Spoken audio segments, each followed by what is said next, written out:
very abrupt. Only the best.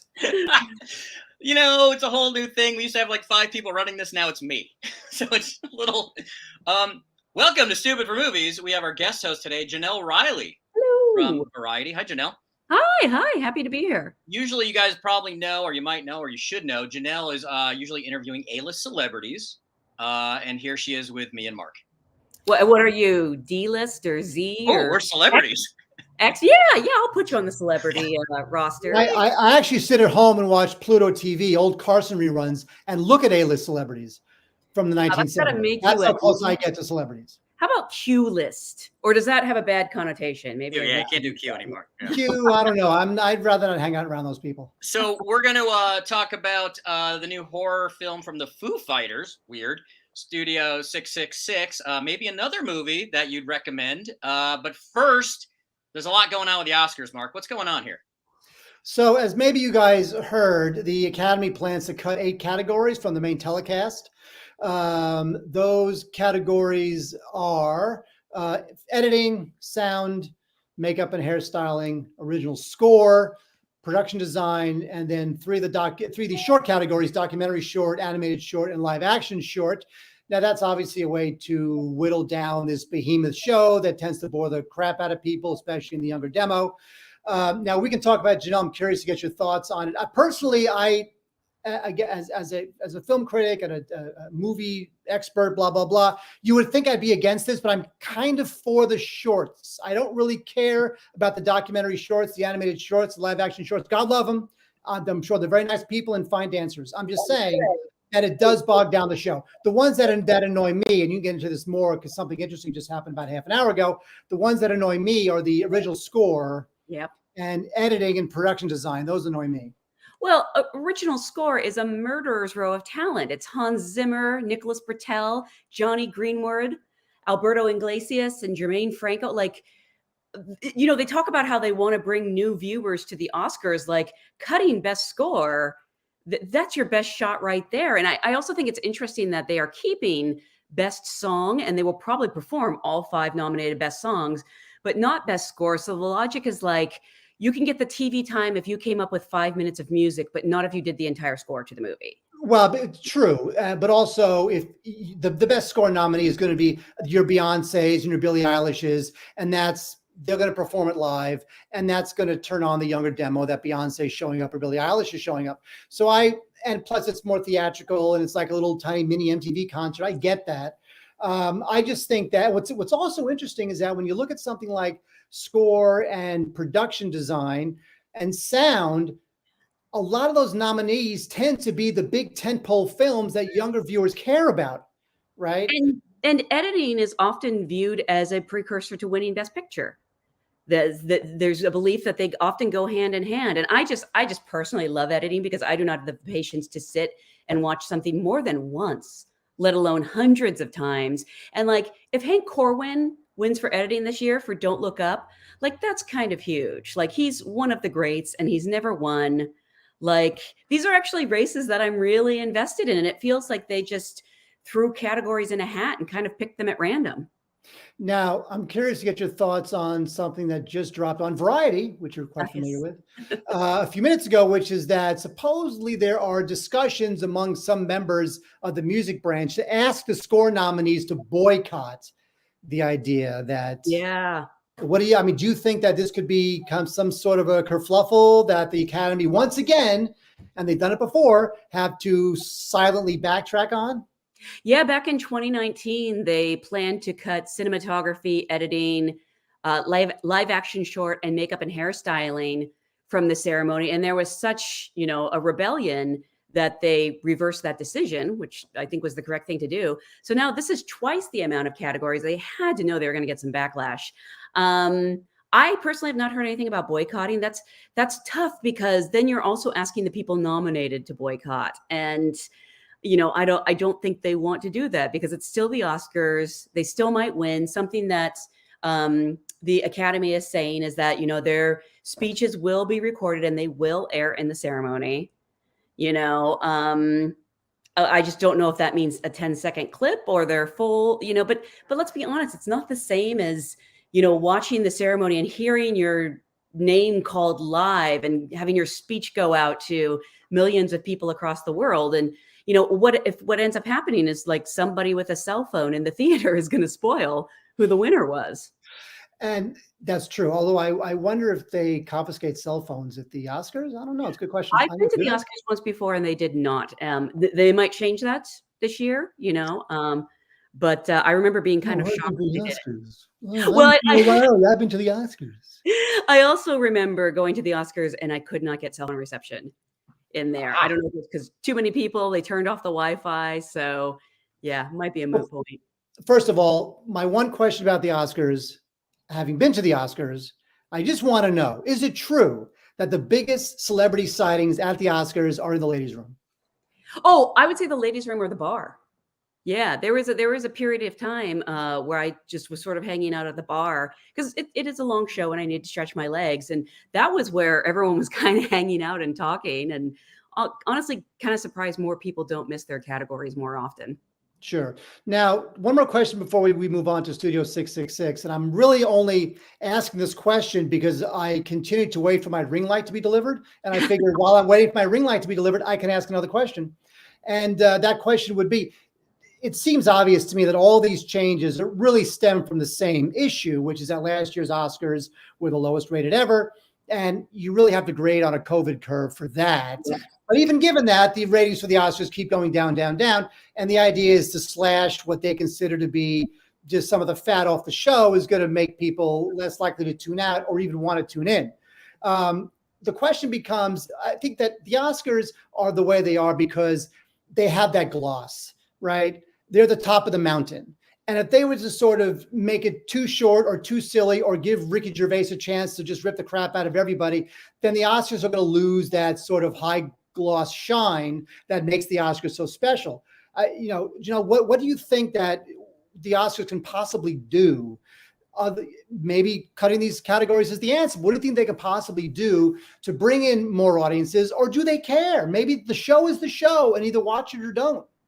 Well, I'm actually of the mindset that they should lean into it and they should actually go bigger. I saw, forgive me for not crediting the person who said this on social media, but I saw someone like make it a full day event, like the Super Bowl, like broadcast the red carpets, on network TV, show like just basically all the things that they're trying really haven't worked. So why don't we try leaning into it and really making it a celebration? Another suggestion, if you do want to cut things, it's very frustrating when you see like people's speeches cut or, these categories possibly being cut. And then you have these bits that, we have three hosts, three women who I think will be great and who I love, but how many bits are there going to be? And we have this time set aside for the fan favorite category that's being voted on Twitter. And so when I hear they're cutting categories, but they're putting things like that in, I'm like, I feel like they're trying to appeal to an audience that like maybe they're just never going to get. So why not, work with the audience you have? I'm going to throw in my everyman opinion. Don't care about the Oscars. None of my friends outside of Hollywood care about the Oscars. None of them watch the Oscars. When I first moved out here, right, it's around the same time we had March Madness, right? So you watch basketball, you have your sheets, you pick who's going to win. When I came out here, it was Oscars. And I was like, what? This is a very industry thing. And that's my first take on it is like, nobody really cares about the Oscars outside of the people who really love movies and the people who are making them. And second is it's a dated format. It's a dated formula. It feels like Bob Hope's coming out. It worked great in the 40s and 50s. It's eye-rolling bad now. It's been eye-rolling bad for 10 years plus. As a comedy writer, right? I have friends that write on the Oscars. It's just what they ask for is just eye-rolling. It's hokey. So, but is it just the Oscars or is it all, all of this kind of stuff of giving each other awards just doesn't play on TV with a short attention span where things are a little more, sophisticated these days. People have more sophisticated humor. Does it work for anything? I'm not sure it's sophisticated. I hear what you're saying. I don't know if it's sophisticated humor. I think it's just a general cultural trend away from this sort of thing for a couple of reasons. First of all, don't forget, like in 1998, when Titanic was the big one, 55 million people watched the Oscars, and that's in 1998. So it's not like yesterday people stopped watching. I mean, 55 million people is a lot in 1998 to watch the Oscars because Titanic was nominated. But I think we generally have a cultural shift away from caring about these sorts of things. I think social media has something to do with that, where normally back in the day, the only day you would even see these celebrities is on Oscar night. And you would see them in their greatest, most expensive finery, walking the red carpet. It was so glamorous, but it was the only time you'd see them. Now, The Rock, he posts stuff every 7 seconds. So you already know who these people are, right? So the mystique isn't really there anymore. And when it comes to the bits that Jenelle was mentioning, and you bring up a good point. I will say this, though. Without a lot of that stuff, it's just going to be 3 hours of awards giving. And 3 hours of awards giving is, I'm sorry, I don't care if Spider-Man's nominated for every one. 3 hours of awards giving is going to be boring. So there's got to be songs, and there's got to be some jokes, and there's got to be something to make it into a show, because that's what it is. So it just depends. What is the balance? What's the balance between awards giving, glamour, comedy, songs, bits? That's the mix that's really hard to get right, especially when most people don't really have that attention span. They don't see most of the films that are nominated, which is one reason why I was vaguely shocked that the Academy didn't reward Spider-Man for saving the goddamn industry and getting people to the tune of $1.8 billion worldwide back to the movies. I can't believe that they didn't just reward it and say, throw you a bone just as a thank you to give Spider-Man Best Picture, but they just didn't do it. But why is it on the Best Picture people? Like, I sort of feel if people really, and I really love Spider-Man No Way Home, by the way, but like, why weren't we talking about them in acting categories or screenplay categories? It was like, all the onus was on like, you guys have to nominate this for Best Picture so people will tune in. It's like, if you've really believed it was that great a movie, I want to hear Willem Dafoe for Best Supporting Actor, which I actually firmly believe deserved to be nominated. That's true. I think with Best Picture, that tends to be the one that everybody cares about the most. Like, if you don't care about film and you're only watching to see the red carpet, the only awards you'll care about is Best Picture. Yeah. Right? If Willem Dafoe is up for Best Supporting Actor, which you can make an argument for that, but if he's nominated, then like, someone in Boise, Idaho, who just wants to see Kate Blanchett look beautiful, the only award they'll really care about is Best Picture. I really thought that screenplay deserved recognition. Say which one? I thought that the Spider-Man No Way Home screenplay really deserved recognition. What they did, tying in basically 20 years of storytelling, I thought it was phenomenal. I actually find, this is getting off the Oscars a little bit, I actually find that the Marvel films don't get enough credit for their scripts. Agreed. I find that the scripts, now, yes, they are machine tooled and they go back and they reshoot a third of it all the time. And that's the process. But it's clever. There's no wasted line of dialogue. Every line of dialogue is either a joke, or it advances the plot, or advances the character, brings us closer to the character, brings two characters closer to each other. I mean, I think those scripts are a lot more cleverly constructed and clever than they're given credit for. Absolutely agree.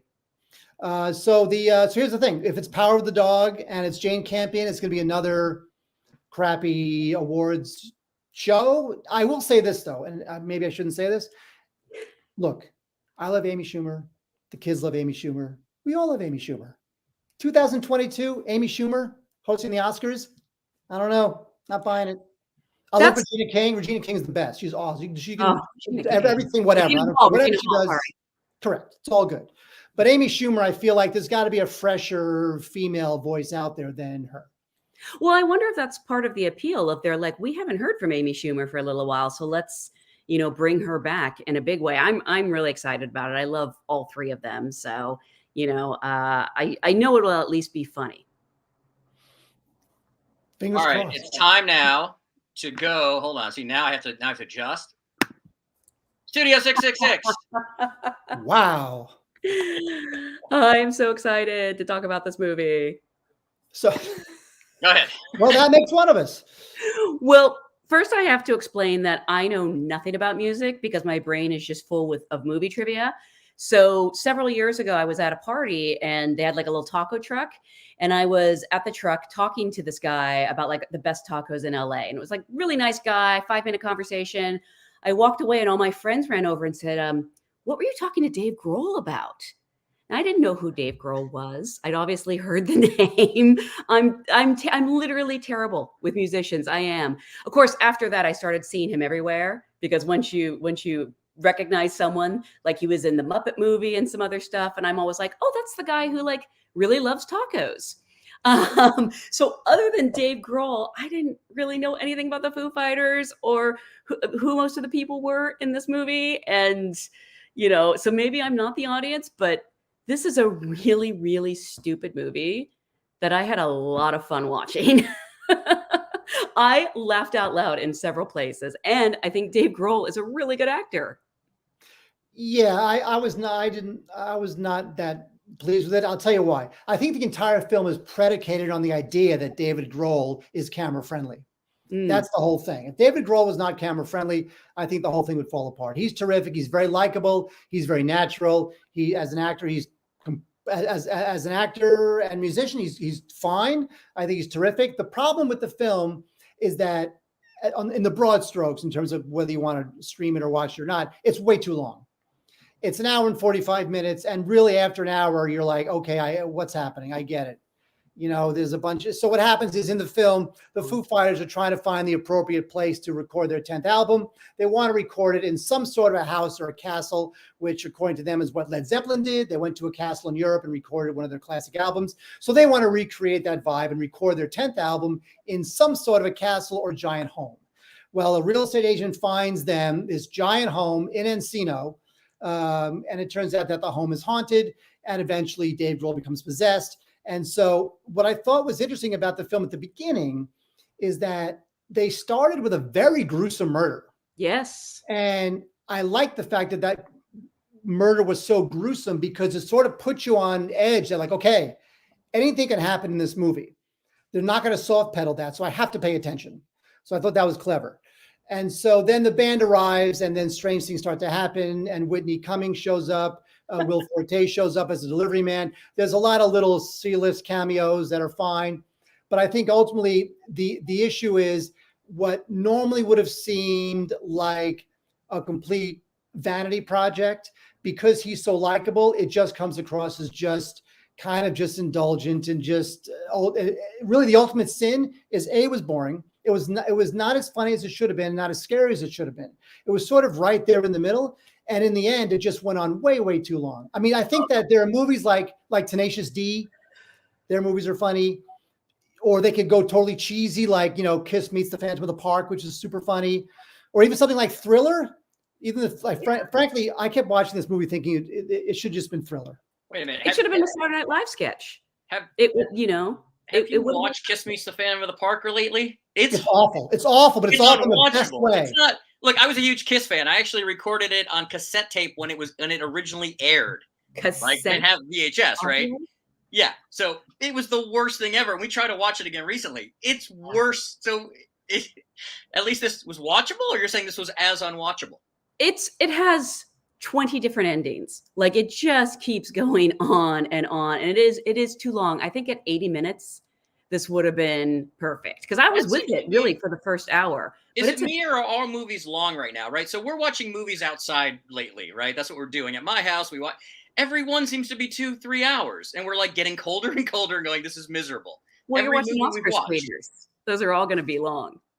What's that? You're watching Oscar screeners. Well, mainly. Yeah, we watch Oscar screeners, but really anything. It seems like every movie's long these days. I just want a nice Spinal Tap 90 minutes. Is that? Well, this movie would have worked great, as Jenelle says. This movie would have worked just fine as an 85-minute lark that is cheesy and funny and crazy and bonkers and Rocky Horror Picture Show and whatever else it might be. And then it just gets out. But for some reason, they really felt like they wanted to tell about 1.5 stories here. And I don't quite understand what the impetus was because it just becomes diminishing returns. It's a shame, too, because I think the director, B.J. McDonnell, who I know directed Hatchet 3, like, he's talented. He's got a good eye. They don't spare on the gore. Like, I think fans of the Foo Fighters will probably enjoy it. I think horror fans won't necessarily be disappointed. But Dave Grohl, I found him so charming, and I think he deserves better. And, maybe I benefited from really, really lowered expectations. But I found myself, he has like his delivery. Weird things start happening around the house, and he's so matter of fact about it. And he has this line, where he's like, "Oh, I meant to tell you, earlier before that guy got murdered in our living room, I saw some guy walking around the yard." And it's like he gets it. I mean, he came up with the story idea. I guess that's part of it. He obviously has a love for the horror genre, and it kind of has this fun, like, let's put on a show feel. That really charmed me unexpectedly. But yes, too long, too many endings. I was equally charmed for about 45 minutes. We've got a couple of comments from the audience. Wait, we have an audience? Sure. Dave Rath, the trailer makes me want to tear my eyeballs out and lessens my respect for Grohl and everything he's done. Oh, he's a nice man who likes tacos. It's funny because I felt the opposite. Like I know, like I like Dave Grohl as a person, right? So everything he does, I like. I'm not a huge Foo Fighters fan at all. I'm a big rock guy. I just don't like Foo Fighters. They're okay, but I really like Grohl. I respect him. I think he really knows what he's doing. He's really. You got to respect what he does because he really loves music and he does it for the love of it. And he does great concerts. And then I see something like this and I remember, all their videos are really funny. Foo Fighters videos are always funny. So to me, it just seemed like an extension of that. Now, obviously I didn't see the movie because I don't get a special link like you guys do to see it before it's out. But I did my Ouija board shirt in honor of a horror film. So my take on Grohl was like, yeah, it makes sense. That's when I saw it, I go, and my question would be this. Is this like a Motel Hell? Have you ever seen that? Like kind of 1970s silly horror, funny sort of movie? Or is it more gory? Or is it just eye-rolling bad all around and none of that really matters? The problem with it's funny you say that because the problem with the movie, and this is a weird backhanded compliment or possibly a backhanded insult, is that it's almost too good. Like it's at that level where if it's going to be that good, either be good, right? Give me 85 minutes of just rock and roll high school wacky craziness, or just suck and that Kiss Meets the Phantom of the Park and becomes a cult classic. Speaking of rock and roll high school, Maria says, "Have you never seen Rock and Roll High School? It's not supposed to be a cinematic masterpiece. I'm sure it's a hot mess." But Rock and Roll High School is never boring. Rock and Roll High School is never boring. It's here's the thing. The thing is that something like Rock and Roll High School and the Kiss Meets the Phantom of the Park, they're so low budget that they're almost charmingly bad, right? You buy them on that basis, right? You understand that it sucks. They know it sucks. You know it sucks. Right. You know it's low budget. It's just a big stupid lark. Let's all have fun with it. This one, I feel like Dave Grohl kind of wanted to tell an actual story. In fact, he wanted to tell too much of an actual story. And again, this movie should not be an hour and 45 minutes. So these are not, so this is not Motel Hell, Satan's Car Wash. This movie, when it started and I saw the production value and like the quality cinematography, I was like, this is a real movie. He moved the camera well. BJ, this director who's done a bunch of also heavy metal music videos, he moves the camera well.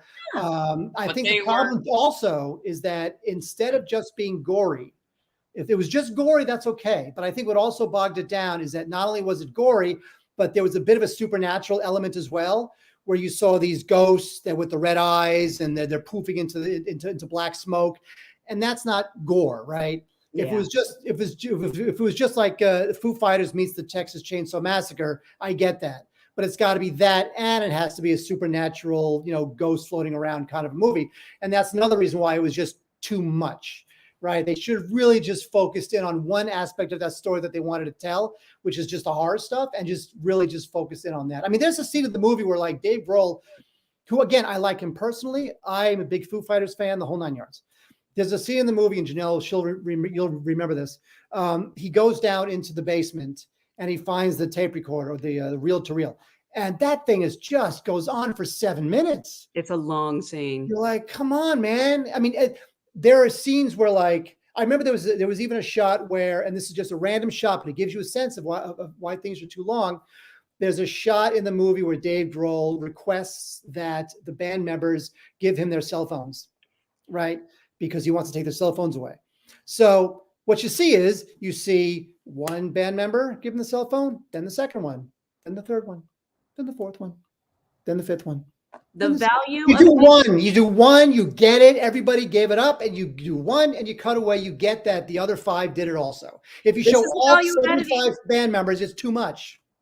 This is why editing should be included in the Academy Awards. Snip, snip. Snip, Yeah, snip. it hits a few beats a few too many times and goes on a little long. There's also some really fun cameos that I won't spoil. Also, as someone who's not a Foo Fighters fan, I know I missed a lot of the jokes. I got some of them. There's some very funny ones that even I understood. Like he's trying to write the next great rock and roll song, and he keeps playing his old songs, and they have to tell him, Dave, you wrote that 20 years ago. Even I got that one. And there was actually you mentioned the cameo. There was a very funny cameo. That was good. Yeah, that we won't give away. So we have Daniel wants to know, is the film better than all of the latest Bruce Willis releases? I didn't know Bruce Willis was still making movies. Not only is he making movies, he's making Wait, what's that sound? Wait, that sound is another Bruce Willis turd dropping onto VOD. Is that what that sound is? He's working. Like, why not just make one decent movie? What's with, all these straight to VOD movies that I didn't even know existed? So Bruce Willis came out with Bruce Willis released about 8 or 9 movies last year, and a lot of them you can tell they pay him $1 million.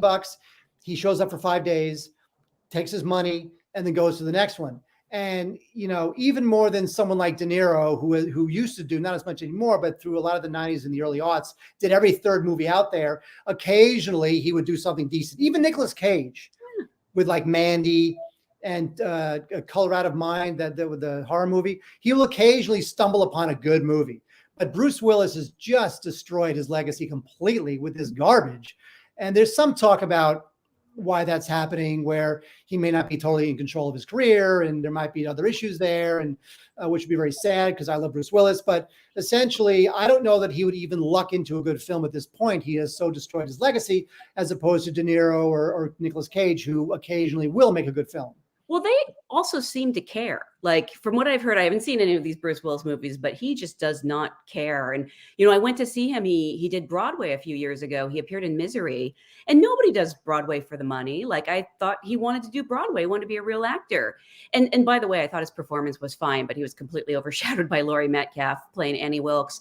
But then there was this rumor going around that he didn't learn his lines. They were fed to him through an earpiece. And I'm like, why do the thing if you're not going to really do the thing? Sure.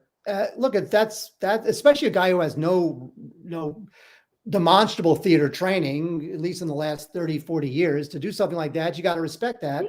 But as you say, if you're going to do it, you got to do it. You got to bring your A game if you're going to do Broadway 8 shows a week.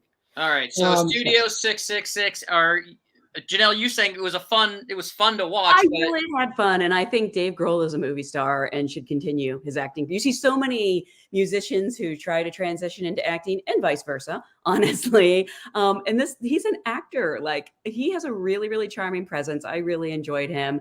I would recommend it to a very specific audience, to Foo Fighter fans, to gory horror fans, but go in knowing that it is too long. I would recommend it to audiences who are having trouble sleeping.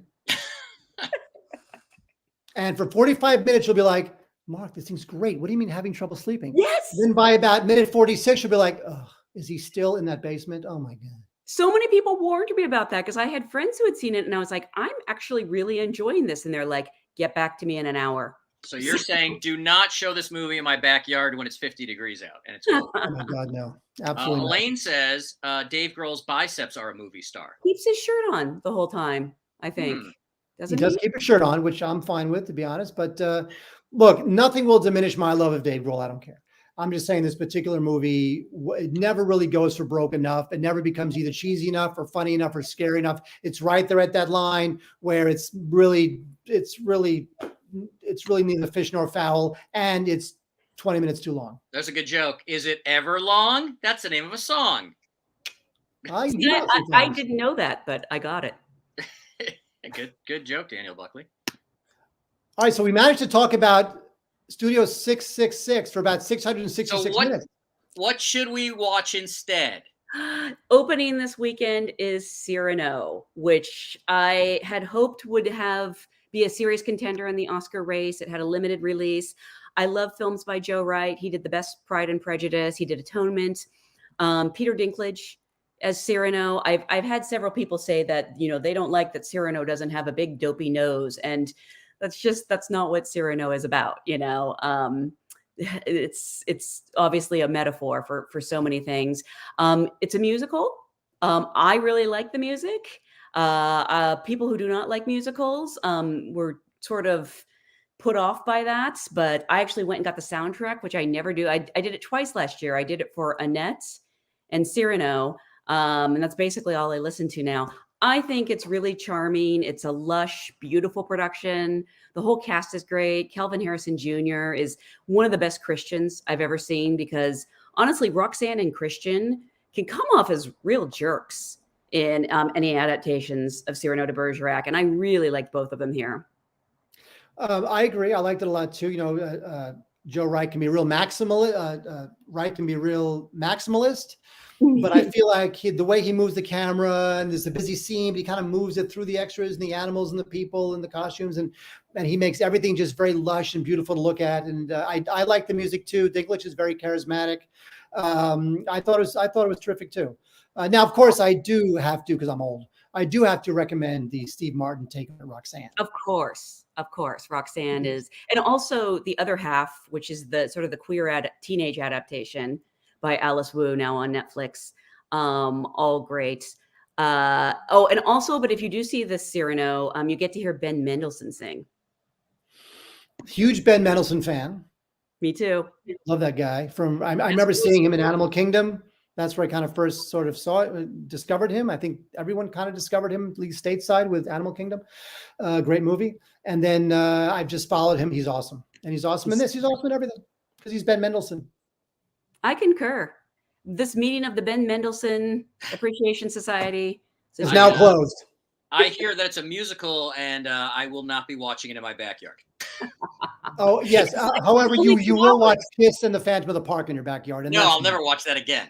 That's terrible. How about Rocky Horror Picture Show? You watch Rocky Horror Picture Show? I was going to say, actually, I meant to say that. To the Foo Fighters, 666, would that be a Rocky Horror type picture that someday people are going to be? But you're saying it's not bad enough to do that. Because it's not over the top, wild, grand guignol, really crazy campiness. It's just not that. All right. Also, Dave Grohl loves ranch. Elaine joins in on the Ben is never bad train. He is not. Never. By the way, Elaine, where are the graphics? I saw no graphics. I'm very disappointed. Graphics? Where's graphics? Elaine, where's you gotta get on social media. Hello? Oh, I stand corrected. Graphics. Jeez. We didn't know we were going to talk about Cyrano until 5 minutes before showtime. We don't have a studio of 5 people anymore. Professionals. I have a graphic for Cyrano. They sent me this feather pen. Oh. Yes, and a notebook, I believe. Mark, do you get any gifts like this? No, the critics groups really only get gifts at the end of the year when they're trying to kiss your ass to voting for their films. Right. You get nice gifts, though. Really, we kind of do get nice gifts. Yeah.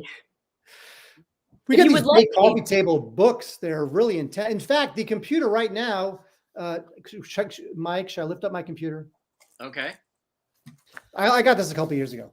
But when Netflix was pumping Roma, they gave us this gigantic Roma book. Okay. Oh, yeah. Super fancy. And Janelle probably got this too. And I've got my Power of the Dog book. I've got the Ma Rainey's Black Bottom book. I got the Trial of Chicago 7 book. They're great. You know what they're great for? They're great to hold your computer up so that your shot looks better. I have a sweatshirt from the worst person in the world. I'm looking around to see if I got anything ever. No. Swag wise, we're pretty bad. All right, so here's the thing. So I think we kind of agree on Studio 666. We definitely agree on Cyrano. Interesting about the Oscars. We'll see what happens the next couple of weeks. And now, Mike, do we have another show coming up? I mean, what are we doing here? Well, you guys are going to go see Batman, right? So yes. I feel like we should do Batman coming up next week, maybe once we're allowed to, right? Heck yeah. Which would be next week.